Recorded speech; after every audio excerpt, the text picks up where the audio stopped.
में विश्वास और गौरव भाव जगाने वाले हम सबके प्रिय माननीय प्रधानमंत्री श्री नरेंद्र मोदी जी को अपने बीच पाकर जोरदार तालियां एक बार फिर से। हमारे बीच विशिष्ट अतिथि के रूप में माननीय राज्यपाल झारखंड श्री सीपी राधाकृष्णन जी का हम मंच पर स्वागत और अभिनंदन करते हैं। माननीय मुख्यमंत्री झारखंड श्री चंपाई सोरेन जी का मंच पर हार्दिक स्वागत और अभिनंदन। माननीय केंद्रीय मंत्री महोदय श्री अर्जुन मुंडा जी का हम हार्दिक स्वागत और अभिनंदन करते हैं। माननीय सांसद धनबाद लोकसभा क्षेत्र श्री पशुपति नाथ सिंह का हम मंच पर स्वागत अभिनंदन करते हैं। माननीय नेता प्रतिपक्ष झारखंड श्री अमर बावरी जी का हम मंच पर बहुत स्वागत और अभिनंदन करते हैं। आज यकीनन हम आह्लादित हैं, प्रफुल्लित हैं अपने यशस्वी प्रधानमंत्री जी को अपने बीच पाकर, जिनकी दूरदर्शिता और समर्पण ने हमारे देश को एक नया आयाम दिया है। अपने 140 करोड़ परिवारजनों के कल्याण और खुशहाली को समर्पित आदरणीय प्रधानमंत्री जी को कोटि कोटि नमन और प्रणाम करते हुए अब हम स्वागत की भावनाएं संप्रेषित कर रहे हैं। मैं माननीय मंत्री कृषि एवं किसान कल्याण एवं जनजातीय कार्य भारत सरकार श्री अर्जुन मुंडा जी से सादर आग्रह करती हूं, माननीय प्रधानमंत्री जी के स्वागत और अभिनंदन के लिए तालियां। अंगवस्त्र और स्मृति चिन्ह प्रदान कर माननीय प्रधानमंत्री जी का स्वागत और अभिनंदन। स्मृति चिन्ह प्रदान करेंगे। तालियां होती रहे आपकी ओर से।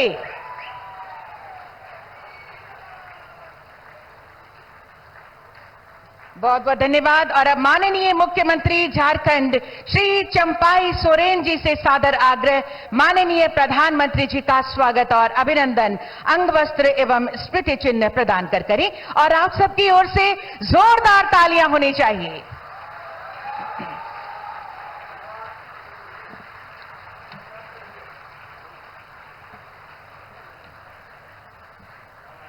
तालियां आपकी ओर से होती रहे। ये अब स्मृति चिन्ह प्रदान कर रहे हैं माननीय मुख्यमंत्री जी माननीय प्रधानमंत्री जी को।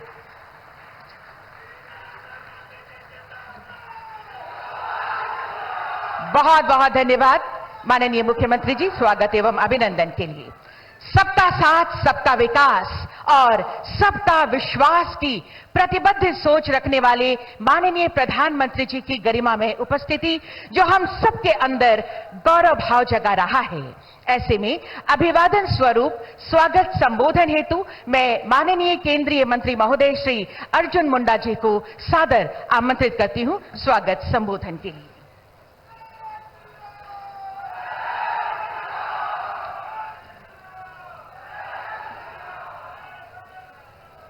भारत माता की, भारत माता की।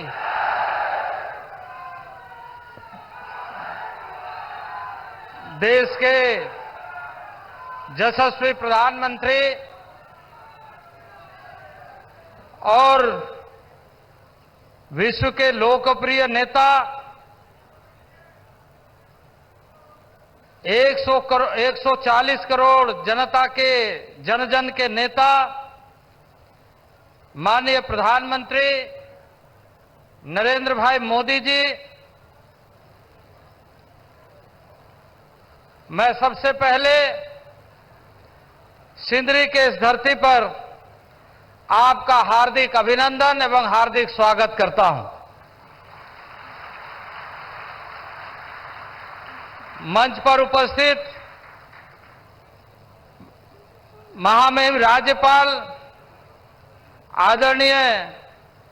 सीपी राधाकृष्णन जी, माननीय मुख्यमंत्री आदरणीय चंपाई सोरेन जी, माननीय नेता विरोधी दल झारखंड आदरणीय अमर बावरी जी, यहाँ के लोकप्रिय सांसद मान्यवर पशुपतिनाथ सिंह जी और यहाँ उपस्थित सिंदरी खाद कारखाना के सभी पदाधिकारी, कर्मचारी और यहां उपस्थित सिंदरी के प्रबुद्धजन, आप सबका बहुत बहुत अभिनंदन, बहुत बहुत स्वागत। आज इस बात के लिए कि हम सब माननीय प्रधानमंत्री जी का किन शब्दों से आभार व्यक्त करें, हमारे पास शब्द नहीं है कि निराशा के वातावरण में आशा का ये किरण 25 मई 2018 को सिंदरी खाद कारखाना के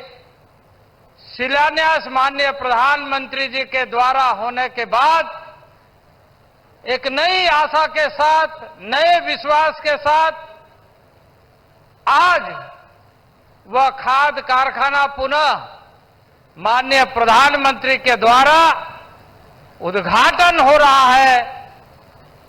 और हम सब साक्षी बनकर यहां पर उपस्थित हैं कि जो नाउम्मीद लोग सोचते थे, जिसके बारे में लोग निराशा के गर्त में डूबे हुए थे, उसमें एक आशा के रूप में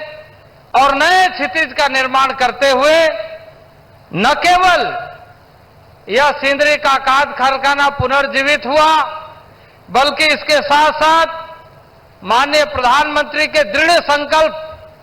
और इच्छा शक्ति के बल पर भारत सरकार के माध्यम से रामागुंडम, सिंदरी, बरौनी, गोरखपुर, तालचर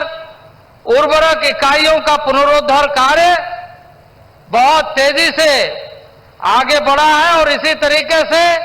उद्घाटन का सिलसिला क्रम जारी है, जिसके अनुसार तेलंगाना में, बिहार में, उत्तर प्रदेश में, उड़ीसा में लगभग 127 लाख मैट्रिक टन प्रति वर्ष की क्षमता का गैस आधारित अमोनिया यूरिया संयंत्र आज नियमित किया जा रहा है, प्रारंभ किया जा रहा है। मैं इस समय में उन अनुभवों का थोड़ा सा उल्लेख करते हुए कि यह खाद कारखाना पिछले कई वर्षों से बंद रहा। तत्कालीन मुख्यमंत्री के रूप में उस समय के यूपीए सरकार के पास हम जब गए थे कि इस खाद कारखाना को प्रारंभ किया जाए, एक निराशा, अनिश्चितता, अनिर्णय और इस तरह के स्थिति भारत सरकार की रही, निराशावादी, कि इसके बारे में कोई ध्यान दिया नहीं गया। लेकिन आज हमें खुशी है इस बात का कि अब माननीय प्रधानमंत्री 2014 में इस देश के लोकप्रिय प्रधानमंत्री के रूप में दायित्व लिया, उसके बाद जो मंत्र उन्होंने देश के तमाम नागरिकों के बीच में, जनों के बीच में कि यह देश सबका साथ, सबका विकास, सबका विश्वास के साथ आगे बढ़ेगा और सबका प्रयास उसमें लगेगा और देश 21वीं सदी का भारत विकसित भारत बनेगा, उसका सीधा उदाहरण आपके सामने आज सिंदरी का खाद कारखाना दिखाई दे रहा है। यह खाद कारखाना न केवल यूरिया उत्पादन का नहीं, बल्कि इसके माध्यम से एक समृद्ध भारत की कल्पना को साकार होते हुए हम सब देख रहे हैं। 2013-14 में यूपीए के शासनकाल में यदि आप देखें, इन सारे क्षेत्रों में काम करने के लिए मैं एक उदाहरण देना चाहता हूं कि 2013-14 में जहां कृषि क्षेत्र में कार्य करने के लिए 21,933 करोड़ की बजट एलोकेशन होती थी, आज हम गर्व से 2023-24 में माननीय नरेंद्र भाई मोदी के नेतृत्व में 1,15,531 करोड़ का बजट कृषि क्षेत्र में कार्य करने के लिए व्यवस्था किया गया है। कृषि उत्पादन में इसी का परिणाम है कि कृषि उत्पादन में जहां 13-14 में 265 मिलियन टन था, 2022-23 में रिकॉर्ड ऊंचाई 329 मिलियन टन का खाद्यान्न उत्पादन आज हो रहा है भारत में। ये बढ़ते हुए भारत का परिदृश्य दिखाई दे रहा है। बागवानी के क्षेत्र में भी सर्वाधिक उत्पादन 355 मिलियन टन हो गया है। और इसी के साथ साथ आज भारत, जहां हम इंपोर्ट के बल पर जीने के लिए विवश होते थे, आज 5 लाख करोड़ का एक्सपोर्ट हम इन क्षेत्रों में कर रहे हैं, एग्रीकल्चर सेक्टर में एक्सपोर्ट कर रहे हैं और दुनिया को बता रहे हैं कि खाद्यान्न के मामले में किस तरीके से भारत आत्मनिर्भरशील हो रहा है और हम दूसरे के उदर को भी भरने में सक्षम हैं। इसी तरीके से जो तेल के मामले में, पाम ऑयल के मामले में पिछले सरकारों के समय में हमारे ऊपर में एक तरीके से बोझ लादने का निर्णय करने के वजह से हम उस बोझ तले दबते हुए जा रहे थे। उसके विकल्प के रूप में माननीय प्रधानमंत्री के नेतृत्व में 21-22 में योजना शुरू की गई और 5 वर्षों के लिए योजना शुरू की गई कि जो पाम ऑयल हम दुनिया से लेकर के आते हैं, अब हमारे किसान उपजाएंगे और उसके लिए खास करके पूर्वी क्षेत्र को विशेष महत्व देते हुए, नॉर्थ ईस्ट को विशेष महत्व देते हुए 11,040 करोड़ रुपया का बजट व्यवस्था किया गया है और उस पर काम आगे बढ़ रहा है। किसानों के विविध क्षेत्रों के विकास के लिए विभिन्न कार्यक्रमों के माध्यम से, चाहे वो एमएसपी का मामला हो, आपको मैं बताना चाहता हूं कि एमएसपी के मामले में जो इसके पहले जो खरीदारी होती थी उस समय और आज के दिनों में भारी अंतर है। आज एमएसपी के माध्यम से लगातार खाद्यान्न खरीद करके उसके माध्यम से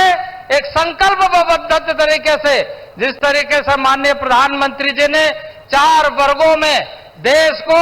और देश की शक्ति को नई शक्ति, नई ऊर्जा के रूप में बढ़ाने का काम किया है कि हमारे देश में किसान जो अन्नदाता है, हमारी जो महिलाएं मातृशक्ति, नारी शक्ति है, हमारी जो युवा ताकत है और उसी तरीके से जो गरीब कल्याण, जहां हम अनाज के उत्पादन को बढ़ा रहे हैं, वहीं उनके साथ साथ ही उस अनाज को हम गरीबों तक, आज देश का या दुनिया का यह पहला ऐसा देश है कि 81 करोड़ लोगों तक मुफ्त राशन पहुंचाने का लक्ष्य को पूरा करते हुए नया कीर्तिमान, नया इतिहास और इस चुनौती को एक साथ मुकाबला करने का लक्ष्य को पूरा किया है।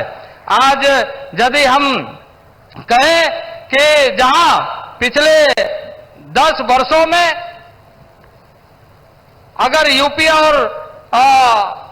एनडीए और माननीय प्रधानमंत्री जी के तुलनात्मक तरीके से देखें तो सभी क्षेत्रों में लगातार आगे बढ़ने का काम हमारा हुआ है। किसान,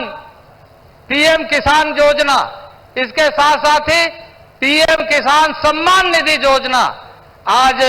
28 तारीख को माननीय प्रधानमंत्री जी महाराष्ट्र में किसानों के साथ थे और वहां से डीबीटी के माध्यम से 21,000 करोड़ की राशि देश के किसानों को एक बटन दबा करके उनके खाते में पहुंचाने का काम किया और कहा कि देश के किसान हमारे अन्नदाता है, उनके सम्मान के लिए, उनके सुरक्षा के लिए, उनके फसलों के सुरक्षा के लिए, उसके फसल को सही मूल्य मिलने के लिए इन सारी व्यवस्था को करने का काम किया है। और अभी तक 3 लाख करोड़ से अधिक राशि माननीय प्रधानमंत्री जी ने किसान सम्मान निधि में डायरेक्ट डीबीटी के माध्यम से लोगों तक पहुंचाने का काम किया है। आज लगातार किसानों के साथ साथ, महिलाओं के साथ साथ, युवाओं के साथ साथ, गरीबों के साथ साथ धरती, मिट्टी, पर्यावरण, इन सारे चीजों का भी ध्यान रखते हुए इकोलॉजिकल डेवलपमेंट के साथ आज आप किसान, उसका खेत, उसकी मिट्टी किस तरीके से बेहतर हो, इसके लिए भी एक वृहद कार्य योजना कृषि मंत्रालय के माध्यम से लगातार चल रहा है। 23 करोड़ से अधिक कार्ड जारी किए गए हैं कि उनके खेत के मिट्टी की, मृदा की हालत कैसे है। क्योंकि धरती एक माँ हमें जन्म देती है और दूसरे माँ फिर से गोद में लेती है, यह भारत माँ, उस माँ की सेहत अच्छी रहे, इस उद्देश्य के साथ लगातार माननीय प्रधानमंत्री जी कार्य कर रहे हैं। और इसलिए धरती की सेहत भी बेहतर से बेहतर हो और उसका जो उपज है जिससे हमारा उदर भरता है। आज ये जो आज यूरिया का उत्पादन आप देख रहे हैं, इसमें नीम कोटेड यूरिया भी कैसे करके अधिक से अधिक आए, उसका उत्पादन कैसे बढ़े। इसलिए क्योंकि अभी जो हम यूरिया बाहर से इंपोर्ट करते, उसके बाद उसमें सब्सिडी भी देते, उसमें जो आवश्यकता होती है उस आवश्यकता को पूरा करने के लिए भारत सरकार 30,000 करोड़ से अधिक सब्सिडी उपलब्ध कराती है। 43 मिलियन मेट्रिक टन खाद की आपूर्ति में 7 मिलियन टन बाहर से आती है। उसको हम सस्टेनेबल बनाएं, अपने यहां पर उत्पादन करें, अपने यहां पर वैसे यूरिया उत्पादन करें ताकि उसके माध्यम से हमारी मिट्टी की सेहत भी बढ़िया रहे और उससे उपजता हुआ अन्न जो हमारे शरीर पर आ रहा है उनका भी सेहत अच्छा रहे। और इसलिए अभी द्रोण दीदी के माध्यम से 15,000 महिलाओं को प्रशिक्षित करते हुए उसके साथ और 15,000 सहिया के रूप में 30,000 महिलाओं का द्रोण दीदी के नाम से प्रशिक्षित करते हुए खाद, नैनो यूरिया, नैनो डीएपी का उपयोग इस तरीके से हो कि खाद भी कम लगे, उपज भी अच्छी हो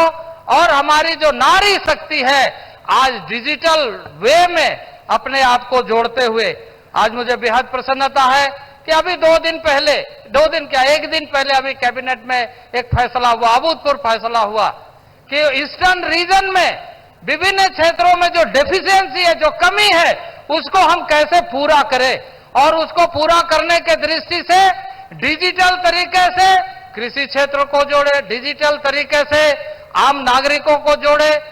डिजिटल तरीके से सारी व्यवस्था हो ताकि ये जो किसी जमाने में देश के प्रधानमंत्री, तत्कालीन प्रधानमंत्री कहते थे कि हम 1 रुपया भेजते थे, 15 पैसा वहां पहुंचता है। आज माननीय प्रधानमंत्री नरेंद्र भाई मोदी के नेतृत्व में हम गर्व से कहते हैं 100% मतलब 100% गरीब के खाते में पहुंचता है, ऐसे डिजिटल क्रांति प्रारंभ हुई है। और ईस्टर्न रीजन में, पूर्वी क्षेत्र में खास करके इस बात का ध्यान रखते हुए कल के कैबिनेट में फैसला किया गया कि अब जो दुनिया के तकनीकी दृष्टि से आज डिजिटल वर्ल्ड में सबसे महत्वपूर्ण है चिप का, उस चिप का ईस्टर्न रीजन में यानी नॉर्थ ईस्ट में उसका नया टेक्नोलॉजी पार्क, कारखाना चिप बनाने का प्रारंभ हो रहा है। और मैं समझता हूं कि सूर्योदय से पूर्वोदय, और यही माननीय प्रधानमंत्री जी की संवेदनशीलता है कि न केवल डिजिटल के माध्यम से, न केवल कृषि आंदोलन के माध्यम से, न केवल युवाओं को प्रोत्साहित करने के दृष्टि से, तकनीकी दृष्टि से, इंस्टीट्यूशनल डेवलपमेंट के दृष्टि से, बल्कि इस क्षेत्र के लोगों को आज हम गर्व से कह सकते हैं सूर्योदय पूर्वोदय से कि इस देश की महिला राष्ट्रपति पूर्वोदय से माननीय द्रौपदी मुर्मू एक आदिवासी परिवार की, हम्बल फैमिली की एक महिला राष्ट्रपति हम सबको माननीय प्रधानमंत्री के नेतृत्व में देश को प्राप्त हुआ है। यह हम सबको गौरवान्वित करता है, यह हम सबको गौरवान्वित करता है। इसलिए आज की इस अवसर पर बहुत ज्यादा नहीं कहते हुए मैं यही कहूंगा कि आपका ध्यान जिस तरीके से पूर्वी क्षेत्र के इन संस्थानों के प्रति है, इन क्षेत्र के लोगों के प्रति है, इन क्षेत्र के किसानों के प्रति है, यह अभूतपूर्व है। और पूर्वोदय के साथ ही, सूर्योदय और पूर्वोदय के साथ ही हम विकसित भारत के संकल्प यात्रा पर आगे बढ़ रहे हैं। और मुझे पूरा विश्वास है कि आपके नेतृत्व में हम बहुत कम समय में पूर्वी क्षेत्र को विकसित, जो भी कमियां हैं उसको पूरा करने में सफल होंगे। मैं इन्हीं शब्दों के साथ आप सभी यहाँ पूर्वी क्षेत्र के, यहाँ के सिंदरी के आसपास के तमाम लोगों के तरफ से मैं प्रधानमंत्री का पुनः आभार व्यक्त करना चाहता हूं कि उन्होंने यहां पर आकर के हम सबको आने वाले दिनों के लिए संकल्पित होने का आह्वान करने के लिए यहां इस खाद कारखाना में आकर के उद्घाटन करके हम सबको प्रेरित किया है। मैं पुनः माननीय प्रधानमंत्री जी का हार्दिक अभिवादन करते हुए अपने वाणी को विराम देता हूं। बहुत बहुत धन्यवाद। बोलिए भारत माता की, भारत माता की, वंदे। बहुत बहुत धन्यवाद। आपके संबोधन के लिए बहुत बहुत धन्यवाद माननीय केंद्रीय मंत्री महोदय श्री अर्जुन मुंडा जी। और अगले संबोधन के लिए अब मैं सादर आमंत्रित करती हूं माननीय मुख्यमंत्री झारखंड श्री चंपाई सोरेन जी।